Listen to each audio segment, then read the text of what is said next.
I teatri di Napoli, dall'Enciclopedia della canzone napoletana di Ettore De Mura. Torniamo al 1969 e scopriamo qual era la situazione di allora.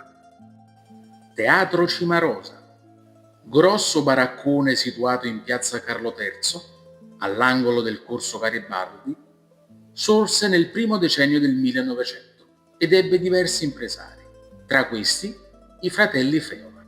Nel 1909, con la gestione di Don Antonio Adamo, il teatro fu rinnovato e mutato nel nome. Si chiamò Teatro Carlo III. Vi agirono popolari compagnie di prosa, come quella di Vincenzo Sorrentino, Salvatore De Muto, e noti artisti di varietà, come Mimì Maggio, Raffaele Balsamo, il Duo Maggi.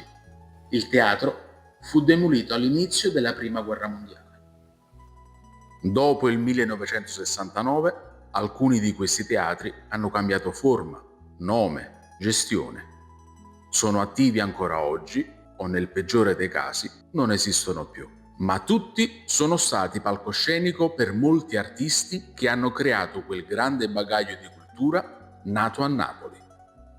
Non vi scordate